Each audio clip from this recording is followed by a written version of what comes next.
بسم اللہ الرحمن الرحیم۔ اعوذ باللہ من الشیطان الرجیم، بسم اللہ الرحمن الرحیم وبہ نستعین۔ الحمدللہ ہماری گفتگو کفایت الاصول کے مقصد سابع میں ہے، اور مقصد سابع میں اصول عملیہ کو بیان فرما رہے ہیں۔ مصنف صاحب نے فرمایا کہ اصول عملیہ 4 ہیں۔ ان 4 میں سے پہلا جو اصل عملی ہے وہ براءت ہے، اس کے بعد پھر تخییر، احتیاط، استصحاب، وہ تو انشاءاللہ بعد میں پڑھیں گے۔ اب اگر ہم براءت پر عمل کرنا چاہیں تو بھی تو ہمیں دلیل کی ضرورت ہے، بغیر دلیل کے تو ہم کسی چیز کو نہیں مانیں گے۔ جیسے کہ مشہور بھی ہے کہ مولا علی علیہ السلام کا فرمان ہے، کونو ابناء الدلیل، آپ دلیل کے بیٹے بنے، یعنی بغیر دلیل کے کسی کی کوئی بات نہ مانے۔ تو اب براءت پر آپ کے پاس کوئی دلیل ہے یا دلیل نہیں ہے؟ فقہ کے ہمارے ہاں دلیل 4 ہیں، قرآن، سنت، اجماع، عقل۔ تو مصنف صاحب چاروں میں سے دلیل یہاں پیش کرنا چاہتے ہیں، یعنی قرآن سے بھی دلیل پیش کریں گے کہ براءت پر آپ عمل کر سکتے ہیں، اور حدیث سے بھی آپ کے سامنے دلیل پیش کریں گے، اور اس کے بعد اجماع اور عقل سے بھی انشاءاللہ دلیل پیش کریں گے۔ تو ہم پہلے چلتے ہیں قرآن مجید کی طرف، کہ قرآن مجید میں کوئی ایسی آیت ہے جو براءت پر دلالت کرے، یا کوئی ایسی آیت نہیں ہے۔ غالباً سورہ اسراء کی آیت نمبر 15 جو ہے وہ براءت پر دلیل ہے، جس میں اللہ تعالیٰ فرماتا ہے وَمَا كُنَّا مُعَذِّبِينَ۔ اب اس کا میں آسان ترجمہ کرتا ہوں، تحت لفظی نہیں، ہم عذاب نہیں کرتے حتیٰ نبعث رسولا، جب تک رسول نہ بھیجیں۔ رسول سے مراد نبی نہیں ہے، بلکہ رسول سے مراد ہے بیان، یعنی جب تک کسی چیز کا حکم نہ بھیجیں تب تک اس چیز کی مخالفت پر ہم کوئی عذاب نہیں کریں گے۔ اب اس آیت کے ساتھ کیسے استدلال کریں گے؟ فرماتے ہیں کہ جب کوئی چیز مشکوک الوجوب یا مشکوک الحرمت ہے، اس کا مطلب یہ کہ اس کے بارے میں کوئی دلیل ہمارے پاس موجود نہیں ہے۔ اگر دلیل موجود ہوتی تو مشکوک الحرمت نہیں ہوتا، وہ مشکوک الوجوب نہیں ہوتا۔ پس اگر ہم نے مشکوک الوجوب کی مخالفت کی، یعنی اس کو ترک کیا، مشکوک الحرمت کی مخالفت کی، یعنی اس کو انجام دیا، تو یہ کرے وَمَا كُنَّا مُعَذِّبِينَ، ہم اس پر عذاب نہیں کریں گے۔ بس یہ نفی عذاب دلیل ہے کس پر؟ جناب عدم بعثت رسول پر، اور عدم بعثت رسول دلیل ہے کہ اس چیز کی تکلیف ہم پر نہیں ہے۔ اب کوئی معترض آ کے کہتے ہیں کہ نہیں بھائی، یہ آیت دلالت نہیں کرتی براءت پر، اس لیے کہ عذاب نہ کرنا اور تکلیف کا نہ ہونا، ان دونوں کے درمیان کوئی ملازمہ نہیں ہے۔ ممکن ہے رسول آئے اور پھر بھی عذاب نہ ہو، اللہ تعالیٰ کوئی خاص عنایت کرے اپنے بندگان پر، جس طریقے سے کہ بہت سارے احکام ایسے ہیں کہ جن کا ہمیں علم ہے کہ یہ چیز واجب ہے، یہ چیز حرام ہے، لیکن اس کے باوجود کوئی پکا ملازمہ نہیں ہے کہ اگر ہم ان کی مخالفت کریں گے تو ہمیں عذاب ہوگا۔ تو یہ اللہ تعالیٰ کی طرف سے منت اور احسان بھی ہو سکتا ہے۔ نتیجے میں یہ آیت دلالت نہیں کرتی جناب کس پر؟ براءت پر۔ اب مصنف صاحب اس اعتراض کا جواب نہیں دیتے، آخر میں یہ کہہ دیتے فَفْہَم، تم سمجھو، یعنی لگتا عبارات سے ایسے ہے کہ مصنف صاحب بھی گویا کہ اس آیت کو کوئی مضبوط دلیل براءت پر نہیں مان رہے۔ چلیں، قرآن مجید سے تو بظاہر براءت پر کوئی دلیل نہیں ملی، سنت میں کوئی دلیل ہے یا نہیں؟ کہتے سنت میں بہت ساری روایات ہیں، ان میں سے آج اور کل تو پھر شاید پرسوں بھی ہم صرف حدیث رفع پر بات کریں۔ رفع کا مطلب کیا؟ اٹھانا۔ اٹھانا کا مطلب اور یعنی ختم کرنا. یہ حدیث رفع کو جو ہے کیا ہے، اس میں 9 چیزیں ایسی بتائی گئی ہیں کہ جو رسول اکرم سے کی امت سے اٹھائی گئی ہیں. اب وہ چیزیں تو حقیقت میں نہیں اٹھی، ان کے آثار اٹھائے گئے ہیں. مثلا اس میں سے ایک یہ ہے کہ رفع ما لا یعلمون، جس چیز کا وہ علم نہیں رکھتے وہ اس امت سے اٹھائی گئی ہے. بھائی اگر آپ کہیں کہ عدم علم اٹھایا گیا ہے تو اس کا مطلب یہ ہے کہ رسول کی امت میں کوئی بھی عدم علم والا نہیں، سب علم والے ہیں. یہ تو مطلب قطعاً صحیح نہیں، کیونکہ بہت سے جہلا موجود ہیں. تو یہاں پر عدم علم کے اٹھائے جانے کا مطلب یہ ہے کہ اس کا جو اثر ہونا تھا، یعنی اگر وہ معلوم ہوتی اور میں مرتکب ہوتا تو مجھے سزا ملتی، لیکن اب چونکہ مجھے علم نہیں ہے، میں اس چیز کا مرتکب ہوں تو مجھ پر سزا نہیں ہوگی، یعنی میں گنہگار نہیں ہوں گا اس چیز کے انجام دینے سے. تو اب فرماتے ہیں کہ اس آیت میں، اس حدیث میں بھی ہمیں اعتراض ہے. گویا کہ آپ کہتے ہیں کہ مؤاخذہ کا ختم کرنا یہ دلیل ہے کہ تکلیف بھی ختم ہے، جبکہ ایسی بات نہیں ہے. مؤاخذے کے ختم ہونا یہ جو ہے کیا ہے جناب، یہ الگ چیز ہے، تکلیف کا ختم ہونا الگ چیز ہے. یہ دونوں آپس میں کوئی لازم ملزوم نہیں ہے. فرماتے ہیں کہ ہم اس کو جواب دیں گے کہ واقعاً یہ مؤاخذہ اثر شرعی نہیں ہے، لیکن یہ اثر شرعی کا اثر ہے. اثر شرعی یہ ہے کہ مجھ پر کوئی تکلیف ہو، یعنی ذمہ داری آئے. جب ذمہ داری آئے گی تو پھر مجھ پر مؤاخذہ بھی ہوگا. اب مؤاخذہ کا نفی یہ دلیل ہے کہ تکلیف بھی نہیں ہے، اور جب تکلیف نہیں ہے تو یہاں پر ہمیں کوئی احتیاط وغیرہ کرنے کی بھی ضرورت نہیں ہے، کیونکہ احتیاط اگر نہیں کریں گے تو اس کا مطلب یہ کہ مؤاخذہ ہوگا، جبکہ مؤاخذے کی نفی ہے تو اس کا مطلب یہ کہ یہاں پر احتیاط بھی ہمیں نہیں کرنا. تو نتیجہ وہی ہوا کہ پھر ہم براءت پر عمل کر سکتے ہیں. ابھی ہم چلتے ہیں جناب عبارت. وقد استدل علی ذالک، اور بتحقیق استدلال کیا گیا ہے براءت پر. ویسے ہم اصول اربع بھی کہیں تو کسی حد تک ٹھیک ہے، لیکن چونکہ ہماری بحث ابھی براءت میں ہے اس لیے ذالک کا اشارہ بھی مفرد کا ہے، تو ہم براءت کی طرف ہی یہ اشارہ پلٹائیں گے.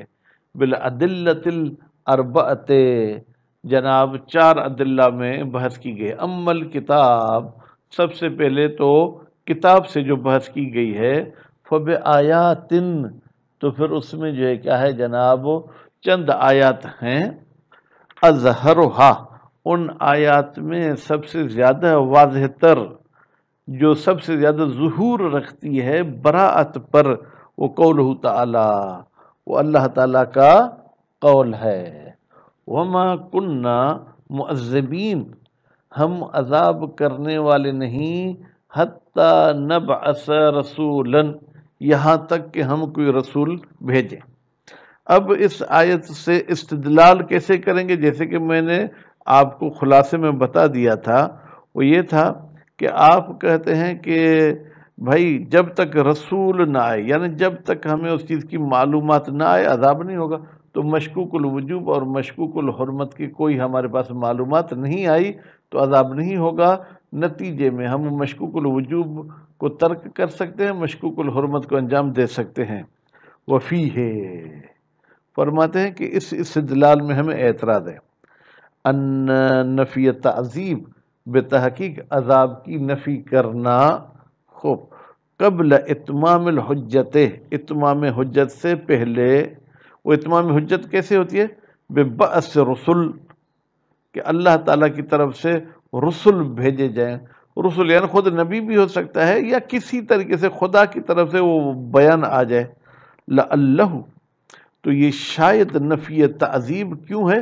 کان منتن منہ تعالی، یہ اللہ تعالیٰ کی طرف سے احسان تھا اپنے بندوں پر. مع استحقاقہم لذالک، جبکہ وہ بندے حقدار تھے اس عذاب کے. تو یہ احتمال تو ہے نا کہ شاید یہ نفی تکلیف کی وجہ سے، عذاب کی نفی نہیں ہے، احسان کی وجہ سے ہے. اور آپ پڑھ چکے ہیں اذا جاء الاحتمال بطل الاستدلال، جب یہ احسان والا احتمال آیا تو براءت والا استدلال آپ کا ختم ہو جائے گا. ولو سلم، اگر تسلیم کیا جائے کس چیز کو؟ اعتراف الخصم بالملازمہ، کہ ہمارا مخالف قائل ہے، اعتراف کرتا ہے کہ ملازمہ ہے کس کے درمیان؟ بین الاستحقاق والفعلیہ، کہ جہاں پر بھی عذاب کا حقدار ہوگا وہ شخص، وہاں پر تکلیف بھی ہوگی۔ لما صح الاستدلال بہا، پھر بھی صحیح نہیں ہے استدلال کرنا اس آیت کے ذریعے، الا جدلا، مگر ایک جدل یعنی ایک لفظی جھگڑا کریں تو الگ بات ہے۔ کیوں بھائی؟ یہ آیت اصل نفی فعلیت پر دلالت تو ہم کہیں کہ نہیں کرتی ہو، اور نہ ہی عدم استحقاق پر، تو پھر ہم کیا کریں؟ یا یوں کہیں کہ یہ آیت چلیں بھائی نفی فعلیت عذاب پر دلالت کرتی ہے، یعنی عذاب فعلاً نہیں ہوگا، خوب، تو اس کا کوئی تعلق براءت کے ساتھ نہیں ہے، وضوح منعہ، جبکہ واضح طور پر اس ملازمے کی منع کرتے ہیں۔ ضرورت، کہتے ہیں بھائی کیوں ملازمے کی منع کرتے ہیں؟ کہتے ہیں یہ بات بدی ہے، انما شک فی وجوبہ، بے تحقیق ہر وہ کام جس کے وجوب میں شک کیا جائے، اور حرمت ہی، یا اس کے حرمت میں شک کیا جائے، لیس عندہ، یہ مشکوک الوجوب اور مشکوک الحرمت نہیں ہے خصم کے پاس، بے اعظم، کوئی بڑی حیثیت والا، مما، اس کام سے، علم بحکم ہی، جس کا حکم ہمیں معلوم ہے، کہ بھائی جس کا معلوم ہے حکم اس پر بھی عذاب ہونا ضروری نہیں۔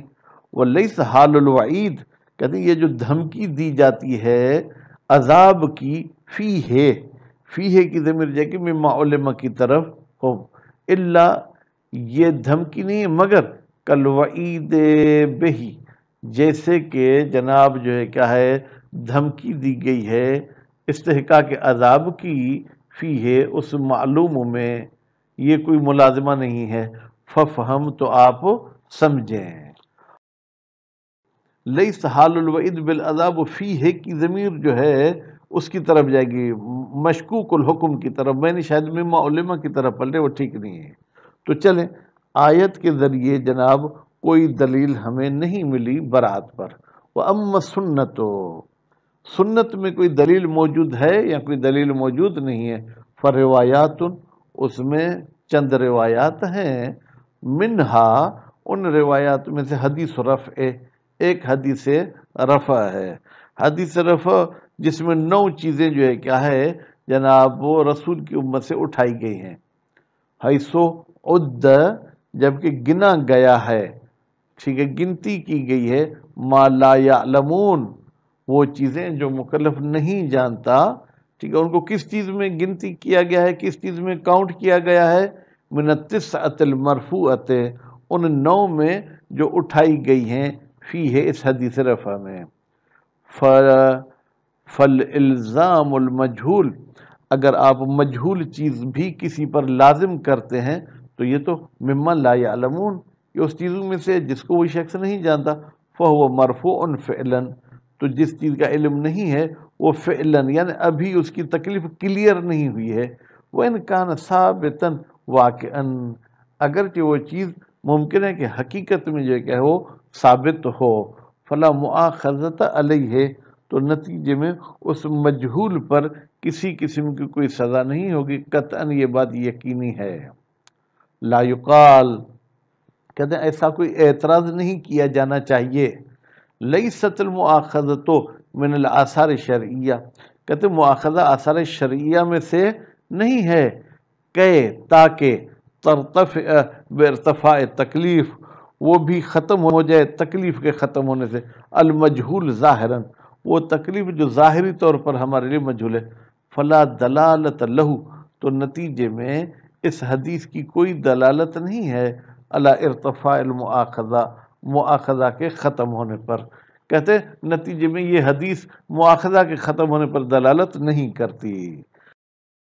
اعتراض کریں تو نہیں کرنا یہ، اگر کریں گے تو فإنہ یقال، بے تحقیق آپ کو جواب دیا جائے گا، انہا، بے تحقیق یہ مؤاخذہ، وَإِن لَمْ تَكُنْ بِنَفْسِهَا أَثَرًا شَرْعِيًّا، اگرچہ یہ کوئی اثر شرعی نہیں ہے، لیکن الا انہا، سوائے اس کے کہ یہ مؤاخذہ مما ان چیزوں میں سے ہے یترتب علیہ جو مترتب ہوتا ہے اثر شرعی پر، بے توسیط ما ہوا، اس لیے کہ بیچ میں ہم لاتے ما سے مراد ہے تکلیف شرعی، ہو اثر ہو یہ مؤاخذہ اس تکلیف شرعی کا اثر ہے، وہ بے اقتضاء ہی، اور جب یہ تکلیف کا اثر شرعی ہے تو پھر من ایجاب الاحتیاط شرعا، شرعی طریقے سے یہاں پر احتیاط واجب ہونا چاہیے، فالدلیل علی رفعہ، پس یہ ما لا یعلمون کے ختم ہونے پر جو دلیل آئی ہے،